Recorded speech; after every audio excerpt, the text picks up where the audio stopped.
Hey guys, welcome you all. This is me Neha. Today in this video हम learn करेंगे class 11th English text book Hornbill के chapter first the portrait of a lady by Khushwant Singh की word to word summary. This story is all about the relation between a grandmother and her grandson. And you know what? ये story किसी और की नहीं, हमारे writer Khushwant Singh and उन्हीं की grandmother की है. So it is going to be so interesting to know it. Channel को अभी सब्सक्राइब कर दें, सो जब कभी भी हम वीडियो अपलोड करें आपको सबसे पहले नोटिफिकेशन मिले एंड आप अपनी नॉलेज को बहुत इजीली और जल्दी से गेन कर पाए. So without getting late, let's get started. इस स्टोरी में खुशबंत सिंह ने सब कुछ अपनी ग्रैंडमदर के बारे में बताया है. उनका कैरेक्टर, बिहेवियर, फिजिकल अपीयरेंस, उनके साथ कैसा रिलेशन था एंड कैसी लाइफ जीती थी वो, एंड उनका डिमाइज कैसे हुआ. सो अब हम इस स्टोरी को बहुत अच्छे से समझ पाएंगे क्योंकि आप विजुअलाइज कर पाओगे, right. My grandmother, like everybody's grandmother, was an old woman. She had been old and wrinkled for the 20 years that I had known her. जैसे सबकी ग्रैंडमदर होती है ओल्ड, वैसे ही मेरी थी. 20 ईयर से मैं उन्हें जानता था, तब से वो ओल्ड थी एंड रिंकल्ड थी. Wrinkle means due to age skin पर झुर्रियां पड़ जाती हैं. People said that she had once been young and pretty and had even had a husband. But that was hard to believe. लोग कहते थे एक समय पर मेरी ग्रैंडमदर यंग थी, प्रिटी थी एंड उनके पास एक हस्बैंड भी था. बट ये मानना थोड़ा मुश्किल था. My grandfather's portrait hung above the mantelpiece in the drawing room. मेरे ग्रैंडफादर की पोर्ट्रेट ड्राइंग रूम में मेंटल पीस के ऊपर टंगी हुई थी. मेंटल पीस क्या होता है आपने देखा होगा, बड़े बड़े घर में बंगलोज में आग जलाने का एक एरिया होता है. कभी खुशी कभी गम में आपने देखा होगा अमिताभ बच्चन जो आग के एरिया के पास में बैठा रहता है ना, उसे मेंटल पीस बोलते हैं. एंड उसी के ऊपर पोर्ट्रेट टंगी हुई थी. He wore a big turban and loose-fitting clothes. His long white beard covered the best part of his chest and he looked at least 100 years old. उस पिक्चर में वो एक बिग टर्बन मीन्स पगड़ी and loose fitting clothes पहने हुए थे. उनकी जो लॉन्ग वाइट बियर्ड थी चेस्ट के पार्ट को कवर कर रही थी एंड उसे देखकर तो ऐसा लग रहा था जैसे कि वो कम से कम 100 ईयर ओल्ड तो थे ही, राइट. बियर्ड मीन्स होता है दाढ़ी. He did not look the sort of person who would have a wife or children. He looked as if he could only have lots and lots of grandchildren. उस तस्वीर को देख के ऐसा ही लगता था कि जैसे उनकी एक वाइफ भी हो सकती है, चिल्ड्रन भी हो सकता है. उन्हें देखकर तो ऐसा लगता था कि उनके पास बहुत सारे ग्रैंड चिल्ड्रन ही हो सकते हैं. As for my grandmother, being young and pretty, the thought was almost revolting. So, जैसा कि मैंने आपको बताया, यंग और प्रिटी तो वो पहले भी नहीं मान रहे थे एंड इसमें वो कह रहे हैं कि जो थॉट था ना कि मेरी ग्रैंडमदर यंग भी हो सकती है, प्रिटी भी हो सकती है, ये थॉट विरोध कर रहा था कि नहीं, ऐसा तो बिल्कुल नहीं हो सकता, यंग और प्रिटी तो नहीं हो सकती. फाइन. सो ये थॉट वाज ऑलमोस्ट रिवोल्टिंग. किसके बारे में है? उनकी यंग और प्रिटी के बारे में, खूबसूरती के बारे में. She often told us of the games she used to play as a child. वो अक्सर बताया करती थी कि मैं being a child क्या गेम खेला करती थी. That seemed quite absurd and undignified on her part and we treated it like the fables of the prophets she used to tell us. So जब वो बताती थी ना कि मैं ये गेम खेलती थी, वो गेम खेलती थी, तो उन्हें बड़ा अजीब लगता था. क्यों अजीब लगता था? क्योंकि उन्हें तो ये लगता था ना कि 20 सालों से वो बूढ़ी है. तो फिर वो सोचते थे कि ये तो फेबल्स ऑफ प्रॉफिट्स हैं. इट मीन्स मनगढ़ंत कहानियां. जैसे हम बचपन में सुनते थे ना कि अरे एक मंकी था, एक कैट था, फिर मंकी और कैट की लड़ाई हो गई, तो उन्हें भी ऐसे लगता था कि चलो ये तो फेबल्स ऑफ प्रॉफिट्स हैं, मनगढ़ंत कहानियां हैं. इसका स्क्रीनशॉट लेना है, then you can take. Okay, right. She had always been short and fat and slightly bent. Her face was a crisscross of wrinkles running from everywhere to everywhere. So ये उनकी physical appearance के बारे में है. जो उनकी grandmother थी वो थोड़ी सी शॉर्ट थी, फैट थी and due to age slightly bent थी, झुकी हुई थी. फाइन. बेंट मीन्स होता है झुका हुआ. उनका जो फेस था वो फुल ऑफ रिंकल्स था, झुर्रियों से भरा हुआ था. एज के कारण ये सब होता है. हमारी भी तो ग्रैंड मदर है, देखा है ना कि कैसे झुर्रियां पड़ती हैं. No, we were certain she had always been as we had known her. हम श्योर थे कि जैसे वो दिखती है हमेशा से ऐसी ही है. Old, so terribly old that she could not have grown older and had stayed at the same age for 20 years. बहुत बूढ़ी, इससे ज्यादा बूढ़ी तो वो कभी हो ही नहीं सकती और 20 सालों से वो ऐसी दिखती हैं. यही तो बात है कि वो सर्टेन थे, वो सर्टेन थे कि इससे ज्यादा बूढ़ी वो नहीं हो सकती, हमेशा से ऐसी ही हैं.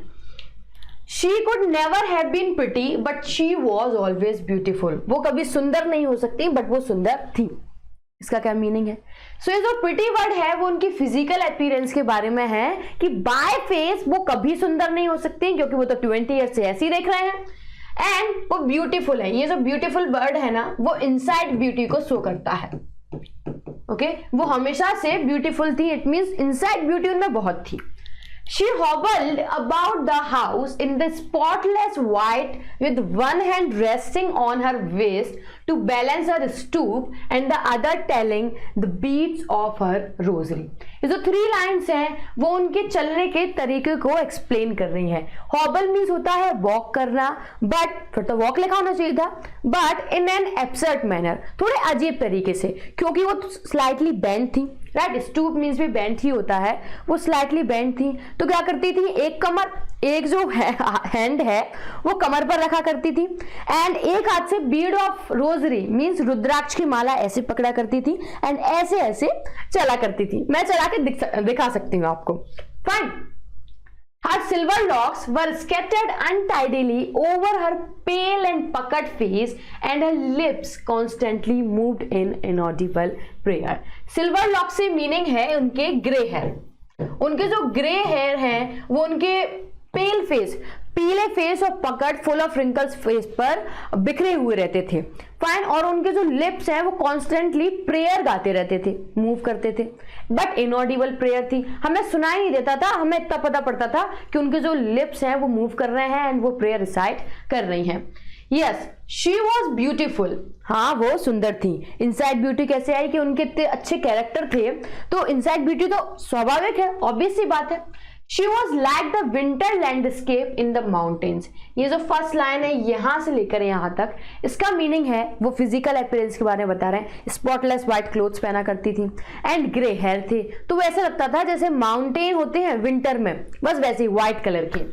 An expanse of pure white serenity, breathing peace and contentment. ये लाइन उनके कैरेक्टर को एक्सप्लेन करती है, बताती है कि वो काम थी, पीस थी एंड जो कुछ उनके पास था उससे वो टोटली सेटिस्फाइड थी. कंटेंटमेंट मीन्स होता है satisfaction. My grandmother and I were good friends. My parents left me with her when they went to live in the city and we were constantly together. मेरी grandmother and मैं बहुत अच्छे दोस्त थे.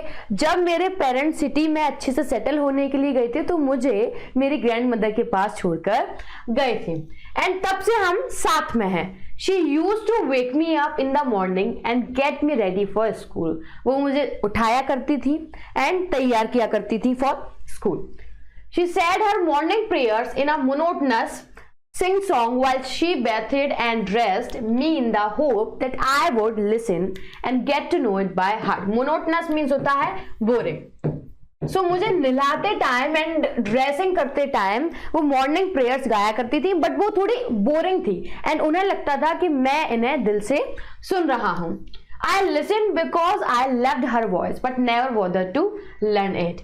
It means मैं सुना करता था क्योंकि मुझे उनकी आवाज पसंद थी बट मैंने कभी ऐसा कंसर्न शो नहीं किया कि हाँ मुझे ये याद करना चाहिए. Then she would fetch my wooden slate which she had already washed and plastered with yellow chalk, a tiny earthen ink pot and a red pen, tie them all in a bundle and hand it to me.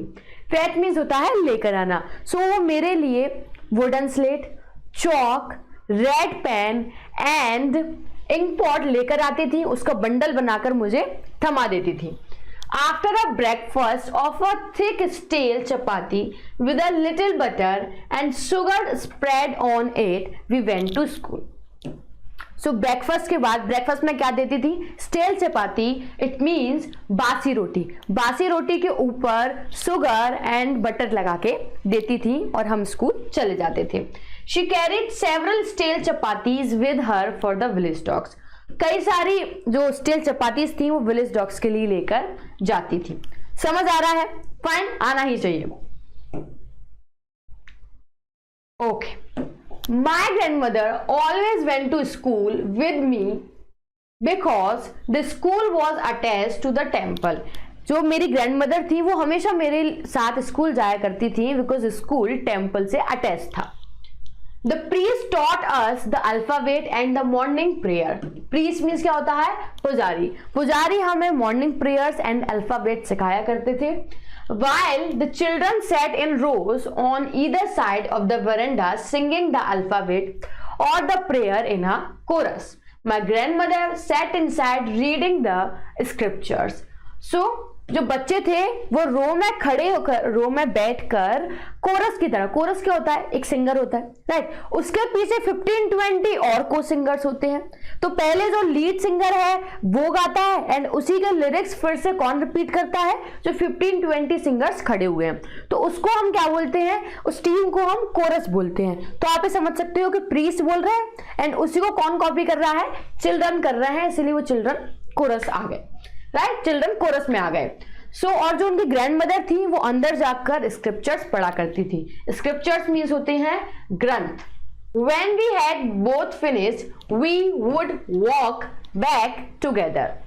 Right, जब हमारा हो जाता था तो हम दोनों साथ में वापस आते थे। This time the village dogs would meet us at the temple door. इस समय टेम्पल डोर पर हमें डॉग्स मिला करते थे। They followed us to our home, growling and fighting with each other for the chapatis we threw to them. जो रोटियां हम उनको डालते थे ना, उनके लिए वो लड़ा करते थे, झगड़ा करते थे और लड़ते झगड़ते हमें फॉलो कर लिया करते थे। ग्राउलिंग मीन्स होता है डॉग क्या करते हैं? जो बर्ड्स होते हैं वो चूचहाट की आवाज निकालते हैं, बट जो डॉग होते हैं वो गुर्राते हैं। When my parents were comfortably settled in the city, they sent for us, and that was a turning point in our friendship. जब मेरे पेरेंट्स अच्छे से सेटल हो गए सिटी में तो उन्होंने हमें बुलवा लिया और ये जो पॉइंट था वो टर्निंग पॉइंट था। देखो आपके जो ये जो स्टोरी है इसमें 3 फेजेस हैं। कितने फेजेस हैं? 3। फर्स्ट जब वो अच्छे फ्रेंड्स थे। सेकंड ये टर्निंग पॉइंट कब आया? सेकंड फेज कब आया? जब उनके पेरेंट्स ने उन्हें सिटी में बुलवा लिया। थर्ड फेज भी हम देखेंगे। Fine. Although we shared the same room, my grandmother no longer came to school with me. Fine, कभी कभी हम खो जाते हैं। So हालांकि हम एक रूम शेयर करते थे, बट अब मेरी जो दादी हैं मेरे साथ स्कूल नहीं आया करती थी। I used to go to an English school and in a motor bus. अब मैं इंग्लिश स्कूल जाया करता था, वो भी मोटर बस से। तो अब तो कोई काम ही नहीं है जाने का। There were no dogs in the streets and she took to feeding sparrows in the courtyard of our city house.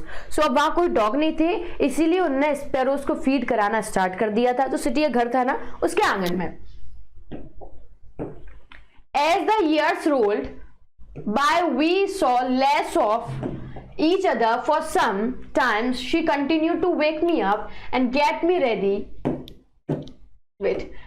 ready for school. When I came back, she would ask me what the teacher had taught me. So, but years निकलती गई और हमारा जो आमना सामना हम एक दूसरे को बड़ा कम देखा करते थे। फिर भी कुछ समय के लिए उन्होंने मुझे उठाना और तैयार करना जारी रखा। जब मैं स्कूल से वापस आया करता था तो वो मुझसे पूछती थी कि आज स्कूल में क्या पढ़ाया। I would tell her English words and little things of Western science and learning, the law of gravity, Archimedes principle, the world being round, etc. मैं उन्हें western science, learning and English words के बारे में बताया करता था, जैसे कि the law of gravity, Archimedes principal, the world being round, etc.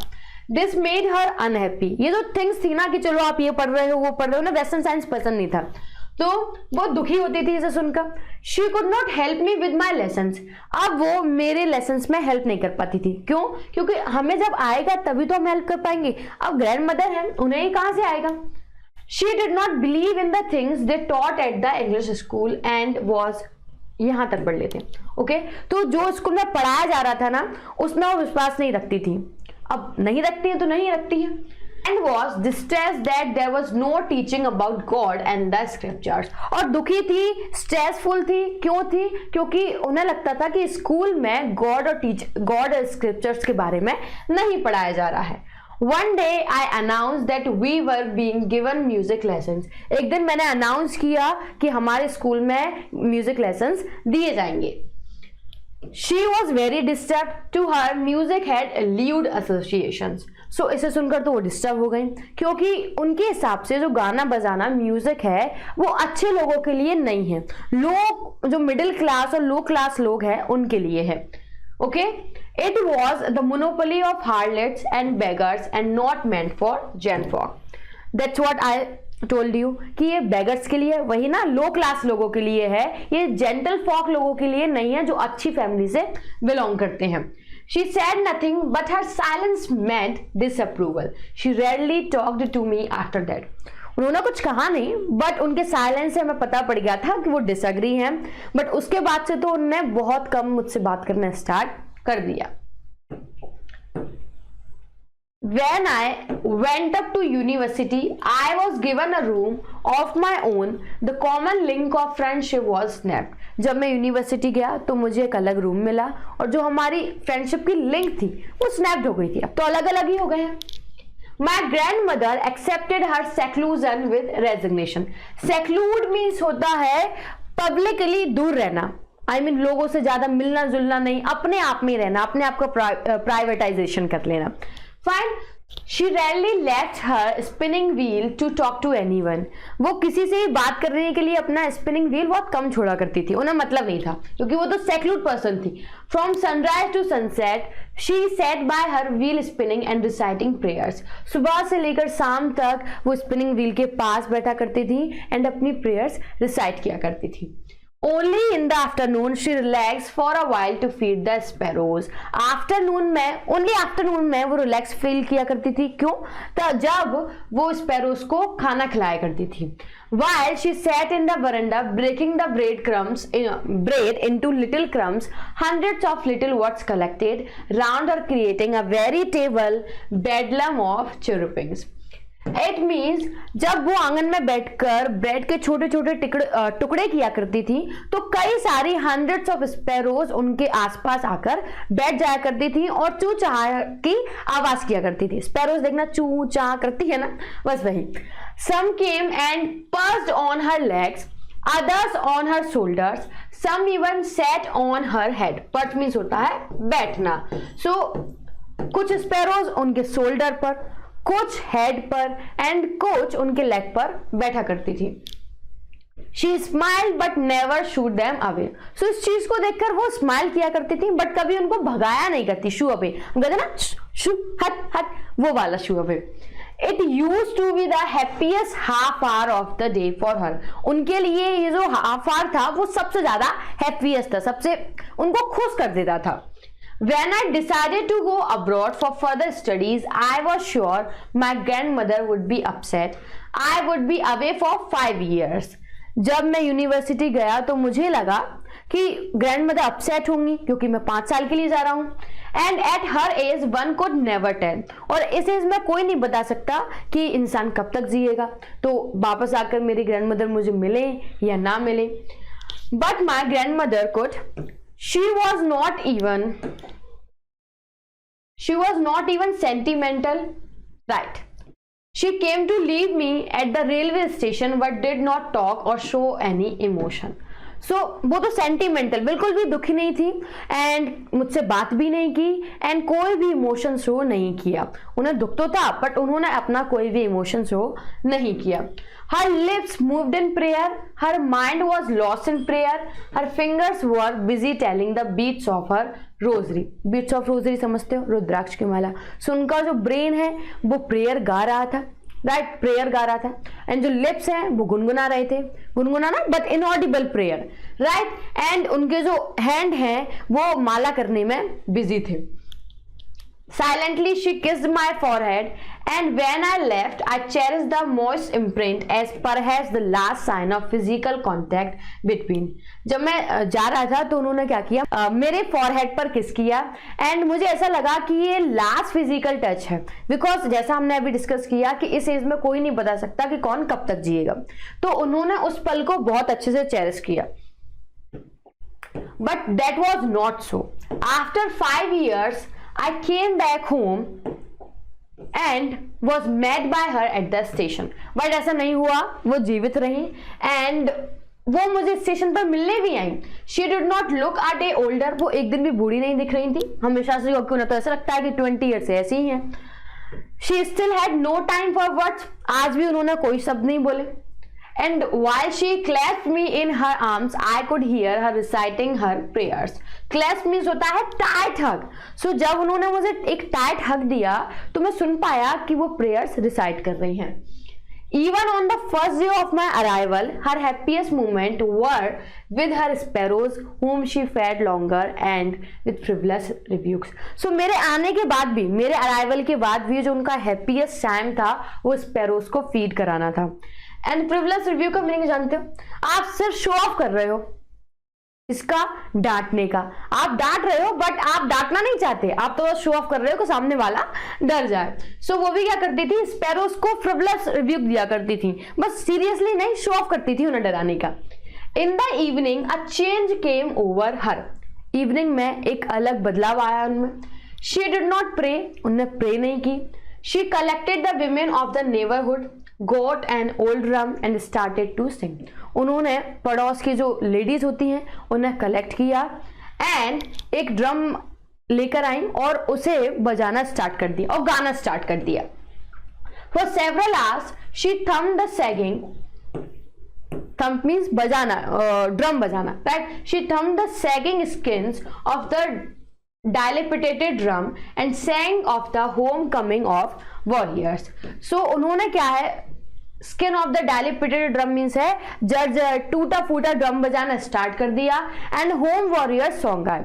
जब आर्मी से या बॉर्डर से किसी के फादर, किसी के सन या किसी के हस्बैंड लौट कर आते हैं तो वहां गाना चलता है होम वॉरियर की, अरे पर्सन अच्छे लोग आए, अच्छे लोग तो आए हैं, तो उसके कुछ अलग से, शादी कुछ अलग से सॉन्ग होते हैं, राइट, पार्टी कुछ अलग से सॉन्ग होते हैं, वैसे ही होम वॉरियर के कुछ अलग से सॉन्ग होते हैं. तो वो क्यों गा रही थी, क्योंकि उन्हें भी ऐसा ही लग रहा था कि उनका जो ग्रैंडसन है वो एक वॉर से लौट कर आया है.